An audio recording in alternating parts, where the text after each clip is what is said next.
Hi, everybody. I'm Jamie Poisson.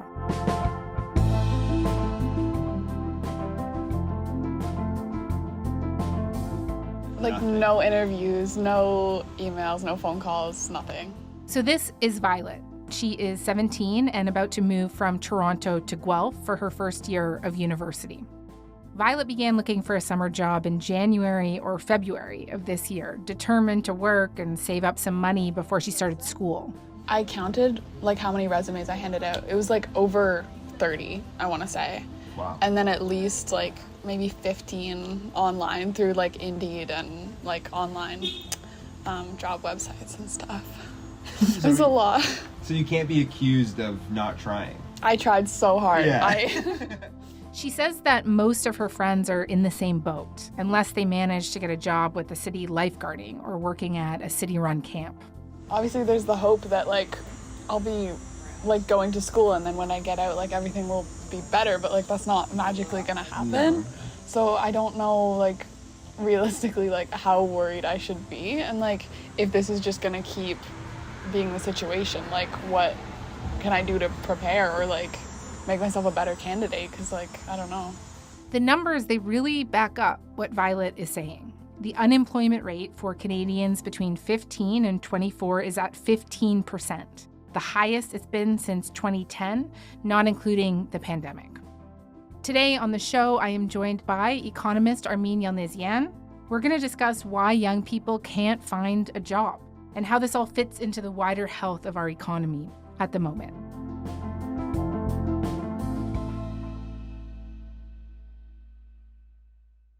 Armin, hey, it's great to have you as always. Oh, it's terrific to be with you, Jamie. Let's start with this youth unemployment number, so nearly 15%. Just explain to me why that's so significant, why it's making headlines right now. Well, the issue here is that it's high youth unemployment relative to a couple of years ago. It's even high compared to any time since the pandemic hit. You'd have to go back to 2010 to see such high unemployment rates, but it's not historically high. What makes it really different is its relationship to everybody else.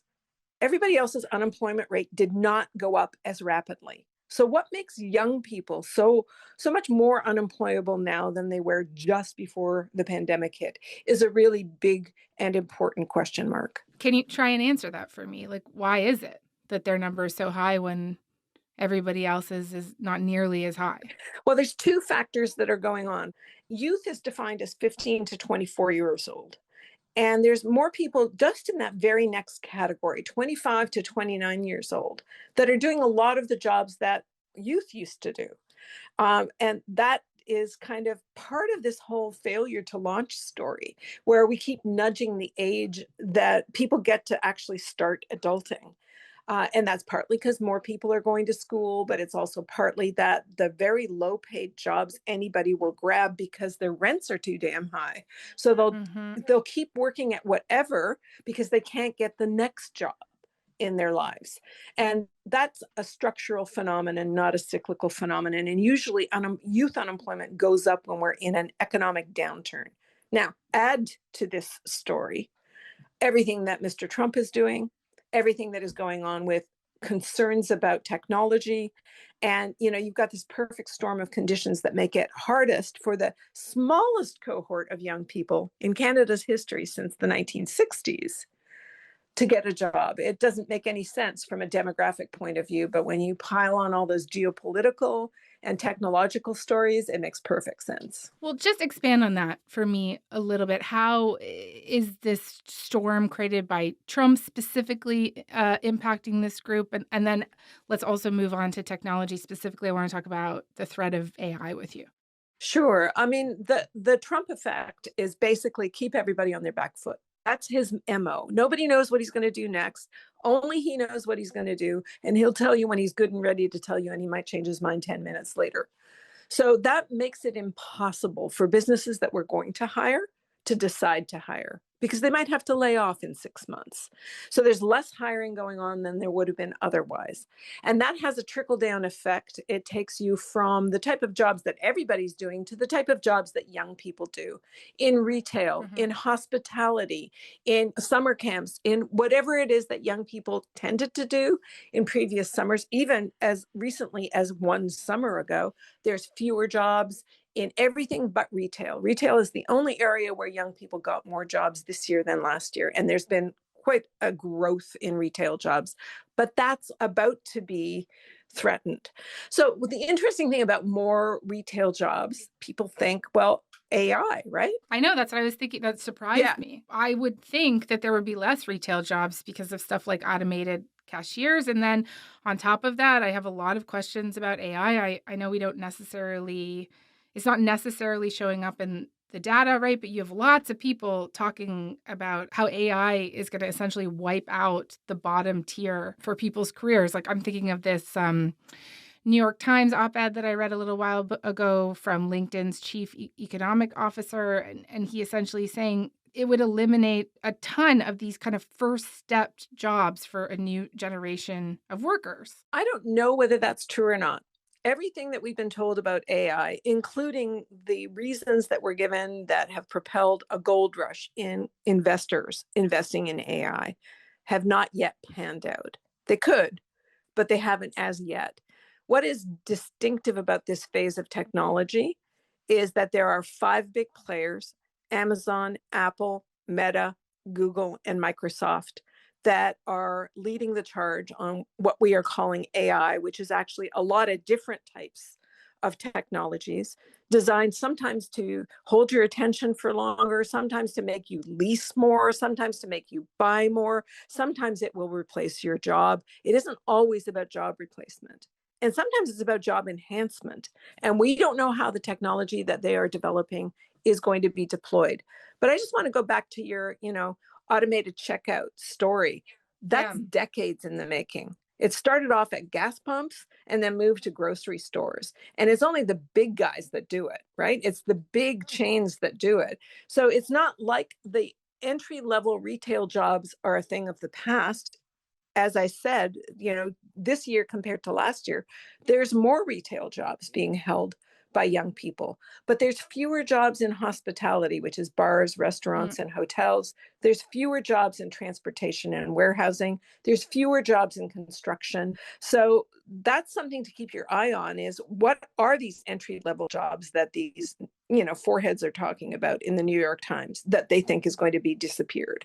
A lot of entry-level jobs are high touch, low wage. And anything that is high touch but not easily automatable is not going to get automated by AI. I think we use AI as a kind of term for technology. We don't know what it is yet, but it could take our jobs.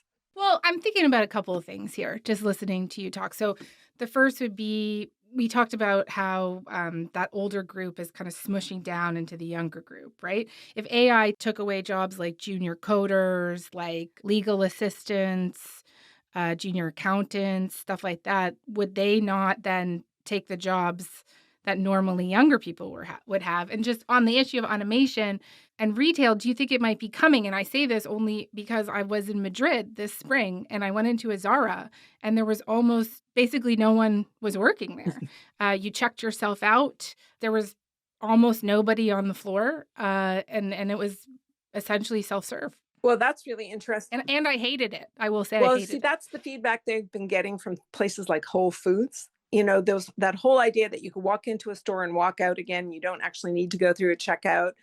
It knows what you are buying and it'll charge it to your card if you've got a smart this or a smart that. People hate it. And so it's not an accident that we've got more retail jobs this year than we did last year, notwithstanding the problems with youth unemployment.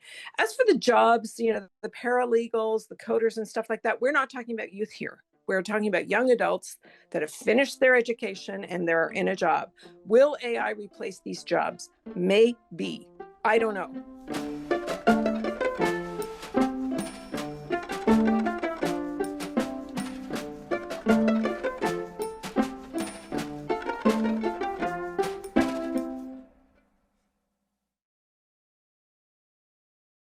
Another thing I wanted to talk to you about is the effect that this has when like a large portion of the population can't find work like this, when young people can't find work like this. I know economists talk a lot about the scarring effect, and just take me through that. Well, the scarring effect is now being added on to the lack of being able to adult effect, where people can't leave home. Or if they're living with roommates, they can never graduate to their own place or their own relationship with their own place. So, this whole thing about not having the job that takes you out of your parents' circle or out of this incredibly dependent on strangers circle to something more independent is half of the story. The other half of the story is the insane costs of housing and just general costs of living that keep you infantilized. So both sides of the coin need to be addressed. You know, I find it fascinating that free trade was sold to us, not on how great it was going to make our jobs, but on how cheap it was going to make things for us. We keep trying to separate out who we are as humans into either consumers or workers. We've got like two pockets. You know, one is where the money comes in and one is where the money goes out.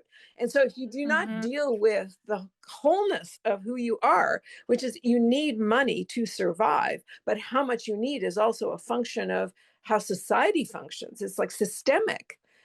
So these are some of the problems about scarring. Scarring involves, you know, you don't get that job that you were trained for, that you went to school for, and you just have to work as work pouring coffee or serving meals or whatever it is that you choose to do to be able to cover your rent.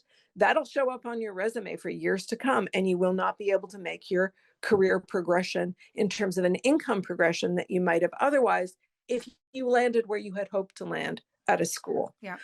That's the economic scarring effect, but just as important in terms of economic terms is the inability to take care of yourself because the costs are too high. Yeah. And just the mental health implications of that and the inability to start a family. Anyways, I do not think that we need to explain to many of the people listening here how hard it is out there. Okay, so let's talk about some of the things you'd like to see to try and make the situation better. Like, I imagine that if there was some sort of deal with the United States, would it bring about some alleviation here? But surely that's not the only answer. 100% if we could get a so-called deal with the United States, by which you mean stability, then we could work with the new situation, whatever it is. The whole point of this relationship with the United States is there is no stability. There is no certainty. That is his MO, is to keep everybody on their back foot. And so you can't actually plan in a way that you might have been able to plan. And that has a cascade effect on industries that are not trade sensitive. Mm-hmm. So people have said, if you can't get a deal with the US, the next best thing is to improve international trade with other partners or internal trade. Well, the problem with the international trade story is that the US takes 75% of our exports. For us to lose even 10 or 15% means we have to double, sometimes triple our trade with our next biggest trading partners, which are China, the United Kingdom, and Europe. And that takes years to happen. So we are looking at some problems between now and then. And in terms of internal trade, Ontario and Quebec is the source of the manufacturing base in Canada. And if these mostly foreign-owned firms in auto and steel and maybe aluminum, but certainly other durable goods, decide to pack up their machinery and go south of the border because our market is too small and it's too expensive to serve the American market, then we lose the industrial capacity that permits us to propel internal trade. And it doesn't matter how many regulations you drop. If you don't have the capacity, you don't have the capacity. So I think there's a possibility here for dealing with all of those things by actually focusing on the domestic economy with a domestic industrial strategy. The only thing we have heard from the federal government on this front is that we are going to be spending more on defense. And so how we spend more on defense is absolutely critical, whether it's military Keynesianism or simply developing, trade ties and defense ties with European allies.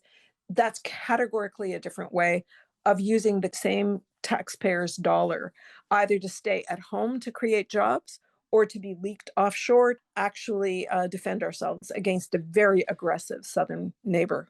Yeah. Can you just explain that to me a little bit more? I imagine some people might hear military Keynesianism and be like, what is that? Well, a few months ago, we found $9.3 billion in the couch cushions, which is great, I guess, if you want to spend more. And then we committed to spending double what we are currently spending on defense. So the big question for Keynesianism is, if your private sector is under attack, is it time to step up public sector spending? Well, here's the public sector spending that has been promised. Does it stay in Canada and create jobs and create industrial capacity? Or do we use that same dollar to buy things from the Europeans or the Americans to strengthen both trade and, strategic geopolitical alliances? That's a big question mark, and we don't know how it's going to be answered.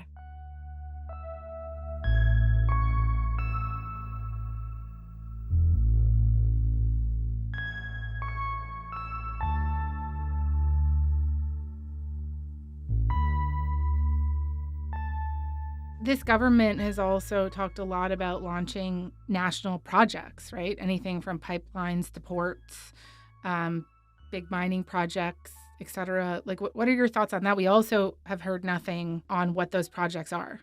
Well, that was the first thing I was going to say, is not sure what the projects are, but the ones that have been talked about the most in terms of infrastructure, mining, oil and gas, that sort of thing, are very capital intensive and not very job rich. So they will not be replacing, in terms of job count, the jobs we know we are in the process of losing, that are already on temporary layoff and may turn out to be permanent layoff in the auto and steel sectors and all the, related sectors to that. What I find really striking about this domestic industrial strategy that we've got, how we're going to spend our own taxpayer money to build up industrial capacity, is the sound of silence on the issue of the care economy, which is the biggest industrial sector. Health and education is the biggest industrial sector generating GDP, and people are freaked out about not being able to access in a timely manner health care, childcare, long-term care, and there's crickets coming from the federal government on that. That surely should be part of industrial strategy. It would be as much of a defense strategy as anything else. Why do you think that is? Why the crickets?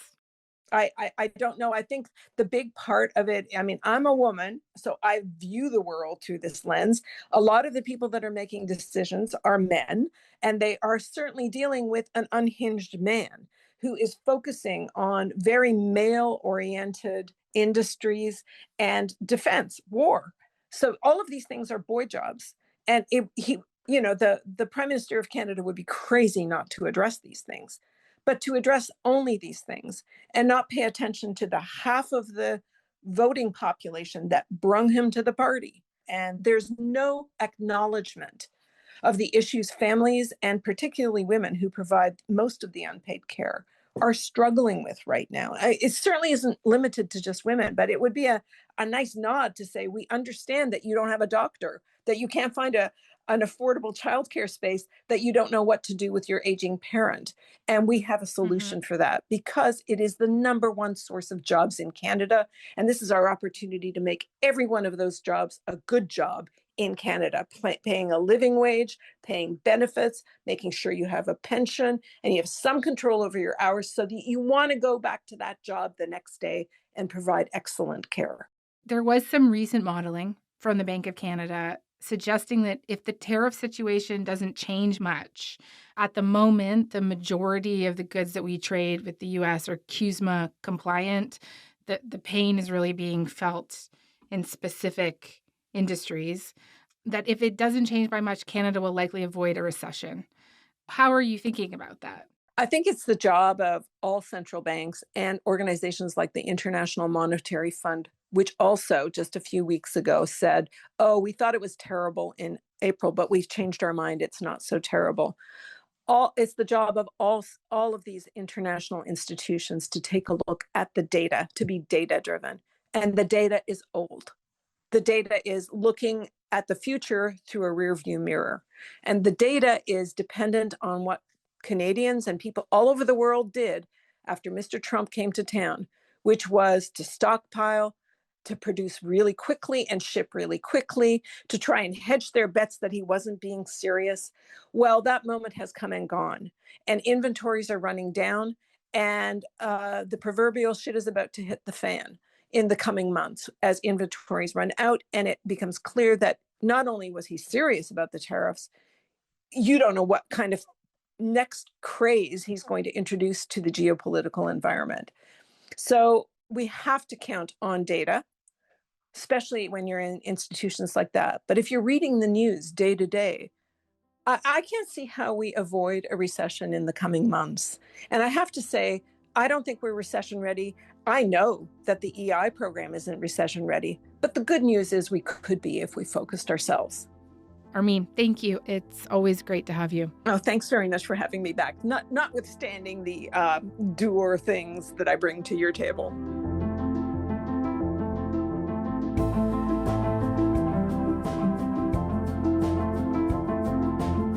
All right, that is all for today. I'm Jamie Poisson. Thanks so much for listening. Talk to you tomorrow.